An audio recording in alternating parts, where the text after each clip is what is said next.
Cuban President Miguel Díaz-Canel Bermúdez is on his first tour of Europe and Asia since taking office. Besides consolidating ties, he's also hoping to gain more insight into socialist governance in Asia. However, U.S. President Donald Trump's overhaul of an Obama-era easing of ties and his continuing blockade will hamper Cuba's ambition and prospect to further participate in the global economy. So what are the implications for the Cuban president's tour? What impacts will Cuba's new leader bring to this socialist neighbor of the United States? And how should we evaluate China's role in Cuba and Latin America as a whole? To discuss these issues and more, I'm happy to be joined in the studio by Ms. He Wenping from the Chinese Academy of Social Sciences, Mr. Harvey Zoding, Senior Fellow with the Center for China and Globalization, and Mr. Wang Weijing, an independent researcher. We will also talk to Mr. Mark Sliboda, a Moscow-based analyst via satellite. That's our topic. This is Dialogue. I'm Pan Dong.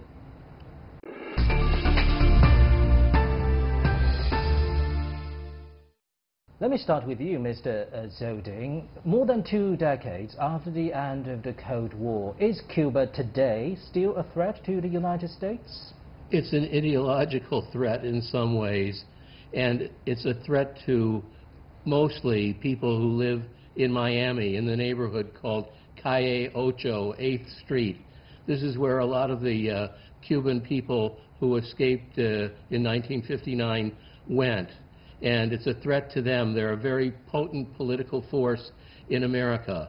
But this is changing generationally. And in the election of Congress, now, this time, 2 rabid right-wing Congress people were replaced by 2 Democrats, one of whom was a cabinet member of President Obama's administration, President Clinton's administration.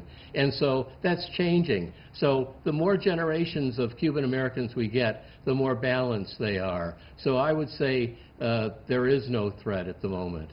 Right, so you are saying that President Donald Trump's blockade on Cuba is purely ideological without any realistic justification?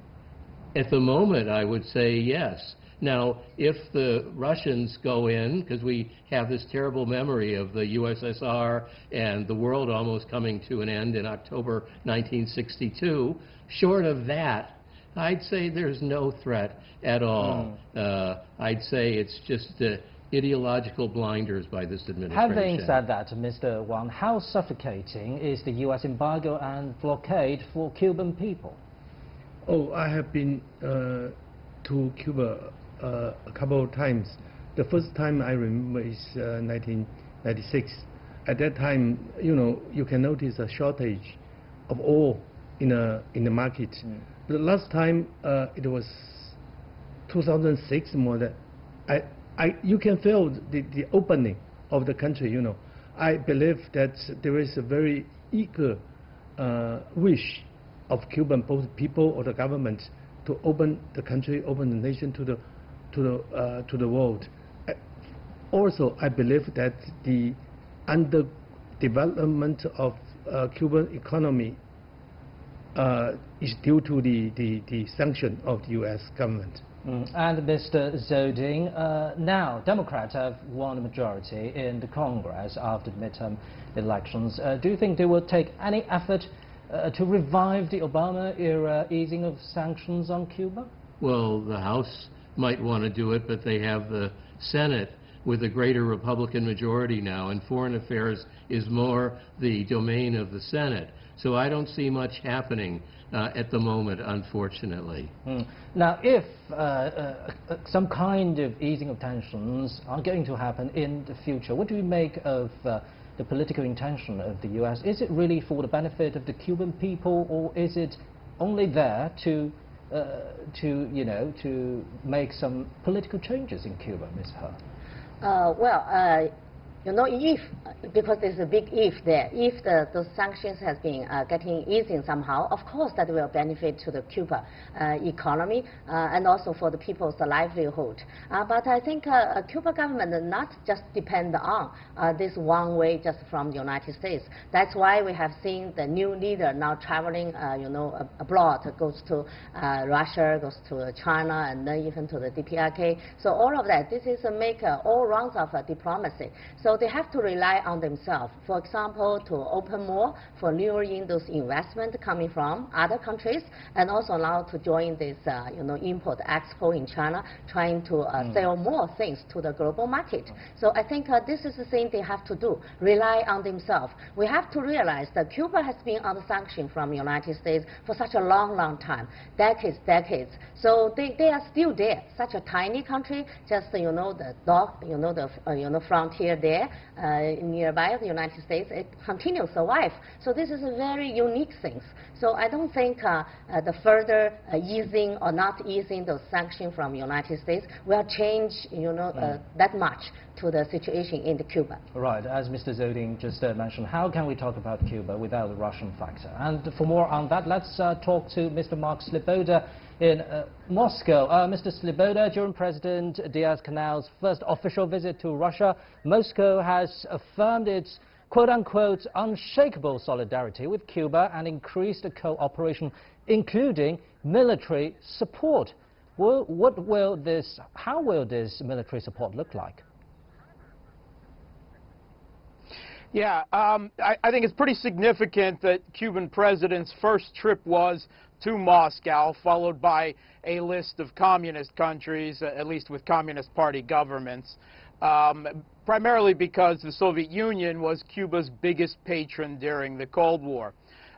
Russia supposedly is providing a $50 million loan for Cuba to modernize its military forces, mostly small arms, helicopter, some armored vehicles.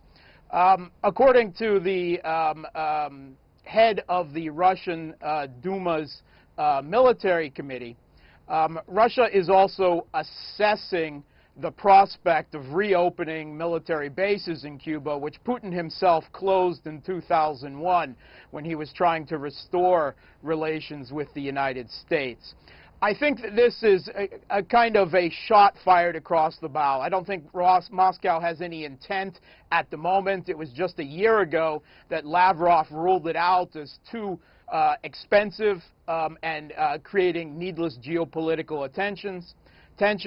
But as the United States continues to arm and build up troops in countries right around Russia, from Ukraine to Poland to the Baltics, and most recently in Norway, Russia will view Cuba, providing military aid to Cuba, as a way to provide a tit-for-tat response. And as far as the base goes, I think that's still off the table. But with the U.S. unilaterally pulling out of the Intermediate Nuclear Forces Agreement, I think if Russia sees the U.S. move to put intermediate-range nuclear missiles or launchers in Eastern Europe and Poland or Romania, where they already have anti-ballistic missile defense launchers, which can fire cruise missiles, then you will probably see the Kremlin move to counter that, as was the Cuban Missile Crisis when the U.S. put nuclear missiles in Turkey. The Soviet Union responded by putting nuclear missiles in Cuba. I think that same logic could play out again if the U.S. chooses to go down that belligerent path. So you are saying that if the U.S. actually withdraws from the INF, the whole world will see the 1962 Cuban Missile Crisis all over again? I think we'll see a phased response. I don't think simply for pulling out of the treaty, Russia will take that move. But if the U.S. pulls out of the treaty and then moves to place intermediate-range missiles within range of Russia, all right, because the United States obviously isn't within range of Russia except for Alaska to, far Siberia. But if it moves to put intermediate-range missiles in Eastern Europe, where they could hit Russia, then Russia will respond in kind, I think, and will revisit opening military bases and a reciprocal response in Cuba. Well, Mr. Sloboda, so far our discussion focused way too much on geopolitics and strategic balance. But what about the whole picture of Russia-Cuba ties, especially in regards such as economy and trade? Are these ties strong at the moment? Yeah, during the Cuban president's visit and two previous lower-ranking visits, some $260 million worth of trade deals were signed, including Russian energy companies, Rosneft drilling offshore for oil, the renovation of several energy units in Cuba, a metals factory, and Russia is involved in several very large contracts for modernizing Russia's railroad network and building high-speed trains.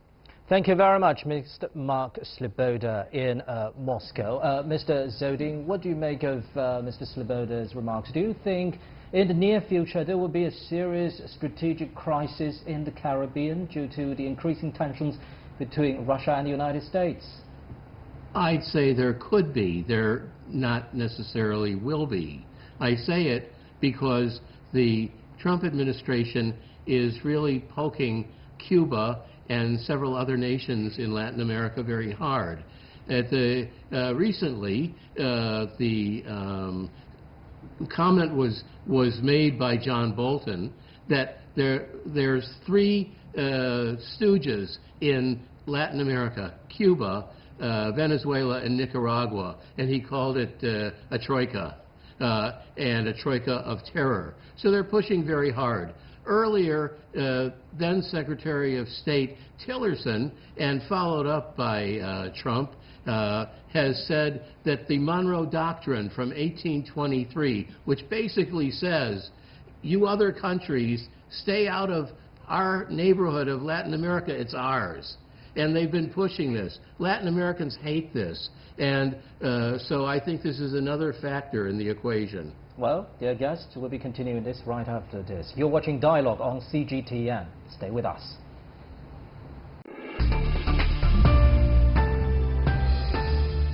Mr. Wang, now let's talk about the Cuban president's China visit. Ahead of his visit to China, Chinese ambassador to Cuba, Chen Xi, said, and the visit is to fully demonstrate the sincere will of the Cuban side to develop ties with China and the firm determination of the new generation of Cuban leaders to inherit and deepen the friendship between China and Cuba. What's your understanding of the remarks? Well, I think let's talk firstly about the trip of Cuban president. I believe that he chose all the visiting countries. The first, he wants to show that the Cuba still continue the line, the same line of socialism, or so-called their ideology. So the Russia, both Russia, China, and North Korea are all these countries are the first visiting countries. Also, I believe the Cuba will focus on China's the commerce with China because of the volume of Chinese economy. Nowadays, that Russia, we know that Russia, both Russia, other countries, they are not able to give too much capital or technology to Cuba, which is it's a key element to the opening of Cuba's economy. So I think this the visit will have a very good success for the next step of Cuba's open economy. So let's talk more about trade, Ms. He. So what do you view China's current involvement with Cuba, especially in trade and economy, and what do you make of the potential?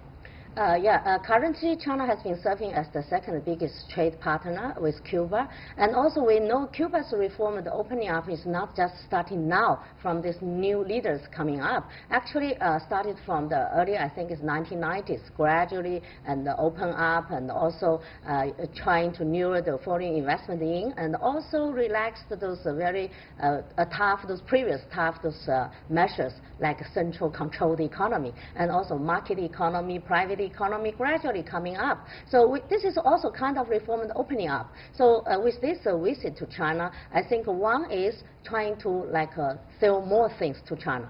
Actually, if you look about the recent trade, those volume, those data, they have been already exporting a lot of things to China. They're enjoying even trade surplus recently. So like we all know the cigarette, like a cigar, yeah, from the Cuba, and also the sugar. Wonderful. It's very high quality in the world. So they can make more those export to China. And plus, China now can also offer, like our colleagues just mentioned, those big infrastructure things, constructing, and the investment for infrastructure, also like a technical transfer, and even they have established like special economic zone. Those are the way China has been done in the past 40 years. So we start reform the opening. I think given Cuba now is becoming also the tourist industry is booming. Even though now the Trump administration saying no longer allow the United Americans to go have a trip to the Cuba, but at least I heard more and more Chinese people now would like to go to Cuba to have a visit. Even me, I want to join in, maybe in the future. I really want to go there to have a look. So this travel industry, tourist industry, also not only the tourist people coming in, also need to develop like upstream, downstream, like a hotel and like some, those industries, we have a lot, those service industry. So I think those are the potential area for Cuba, because the human resources is very rich in Cuba. Can you imagine, even though this tiny country under the sanction for such a long time from United States, but this literacy rate, it's 99% high. And also very high, those doctors, high level those doctors. Medical research, yeah, medical care. service, medical aid to Africa, to all over the world. And also like even the education is very high. So human resources skill is very high. So those are the potential, I think, competitive advantage. And it's not only China. The Cuban president's visit also includes socialist countries like the DPRK and Vietnam. And Mr. Zoding, on a big picture, what kind of experience do you think the Cuban president is looking for right now in terms of socialist governance? I just want to correct one thing that Dr. Ho said. Americans can visit Cuba, but it's a little more difficult. But there's many ways. Any American who wants to can do it, but it's a little more difficult. I think the Cuban president strikes me very much as a pragmatist. And so I think he's going around to these various countries both to learn in person how those countries conduct their business, their government, and so on, and also to get ideas so he can form socialism with Cuban characteristics. China's been very successful in doing socialism with Chinese characteristics. It's interesting that New China began in 1949, New Cuba began in 1959. For many, many reasons, they're not at the same place. Cuba wasn't allowed to grow, especially because of its proximity to the United States. But I believe that the president will be going around and listening and learning, and when he comes back, I think, even though he's still under the tutelage of Raul Castro, that he'll be proposing new ideas to jumpstart the Cuban economy. And talking about this socialism with Cuban characteristics, Mr. Wang, what do you think could be some key features of this? And so far, how do you make of President Díaz-Canel's governing style? Well, I think the so-called socialism, something about the issue of ideology, I think is much less important nowadays, because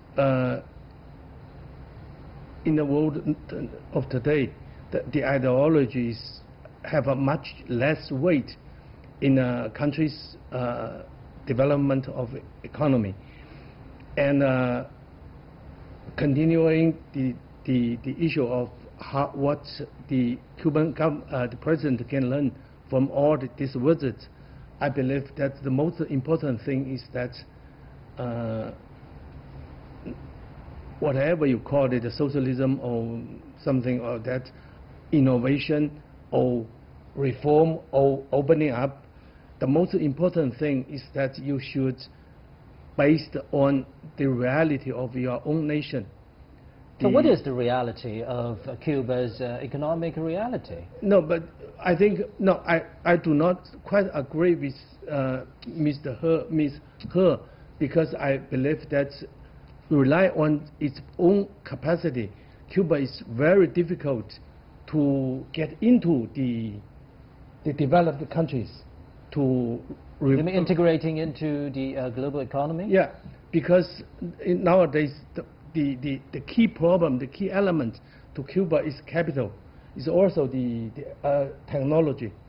I think this is the key. No, it has a lot of natural resources, but if Cuba relies on commerce, you know that everyone knows that they don't have much to sell. It's most important thing is to build. Is it because the lack of industrial capacity, Mr. Zodin? In part it is, but that's because of the lack of capital. And it's not only Cuba to blame, right? It's because of the embargo and blockade. You know, absolutely. I mean, I would suspect if the embargo weren't there, that Cuba would be in a far different place. And in fact, the United Nations passed resolution 189-2 calling for an end to the blockade. The two nations opposing were Israel and United States. And in that resolution, it said that over the last 60 years, the Cuban economy was denied something like $130 billion as a result of the blockade. So, Mr. Wang, do you see a way out of this dilemma? As you just mentioned, Cuba lacks the necessary capital to revive or to revitalize the economy or to industrialize, but at the same time, it has to face embargo, blockade, U.S. pressure. No, I think this is a very big issue. It's a big topic, because I believe that U.S. government should review its policies towards Latin America. Because being a region, Latin America, especially the Caribbean countries, are always under the strong influence from the U.S. government. And I always would like to cite the example of Chile, which is biased to the U.S. But nowadays, no one can deny that Chile has the most stable political situation, the most open, the openest economy, and the highest index of economy development. So I think. Sorry, you mentioned this Chile example. Is it because Chile has finally got out of the U.S. shadow, Mr. Zodin? In part, I think, yes. And also, I believe it's because of regional cooperation. So you have the ABC countries, Argentina, Brazil, Chile. Then you have others, their neighbors like Uruguay, that are banding together, working together on promoting trade and so on. They're pretty powerful. And so I think that the U.S. is less of a barrier to them. Also, technology is getting better. I can't remember exactly the statistic, but that part of Latin America, the furthest away from China, supplies the bulk of Chinese fresh fruit and things because the technology of transportation has changed. So whether the U.S. wants to put a brake on the trade or not, there are many, many workarounds that they cannot control. And let's talk about politics. In Latin America, in recent years, we've seen that the so-called left movement is on a downward spiral. For example, Brazil just got a right-wing president, and same thing happened in Argentina. And look at Venezuela, it's also under huge U.S. pressure. How will this affect the country's economic development, as we just talked about? Oh, yes, that's another background change. If we look about this Cuba, as a tiny case. I think this kind of way is also maybe has somehow a little bit thing to do with the United States, the political scenario. Because in the United States, this is also, we call it a right wing, like right now the government, because always put forward this American first. And so that gave, and also plus the international situation, this economic situation in general is not that optimistic. So that gave this soil, political soil for all those rightists, those kinds of thinking, the people. So somehow they don't like, they don't like the refugees getting in their territory. They don't welcome those foreigners to take those chances for the job. So this kind of thing, I think, because plus Brazil, like the always down, this economic growth rate in those years is always down. So this pushed another, I think, for the rising of those we call this nationalist movement and the right wing, those political leader also coming up. But with those situations, and then you will see the Cuba, so make it unique. Even though they have the new leadership, that's why they think they will now stand firmly with those leftists, those government. Like the first country Cuba new president visit is Venezuela, because Venezuela has been long supplying those energy, those resources to Cuba as high as like 50%. But now Venezuela is in trouble by itself. So that's why it caused the direct impact to the Cuba's economic. Well, having said that, how will that affect China's involvement in cooperation with Latin American countries, Mr. Serdi? Well, I think that China is such a strong country now that no matter what happens with the U.S. or with the right-wing movements in Latin America, China will make deals with countries in Latin America because of the technological change that I mentioned before. Also, it's very interesting to see, in fact, that the CIIE that I attended the other day, which is an amazing place, that today there's a Cuban-China dialogue with 34 countries, 34 companies from Cuba that are represented. And you multiply that times many countries. I mean, the ambassador from Uruguay told me about how much he expects for his country to get out of the CIIE. So I don't think this right-wing movement is going to affect business.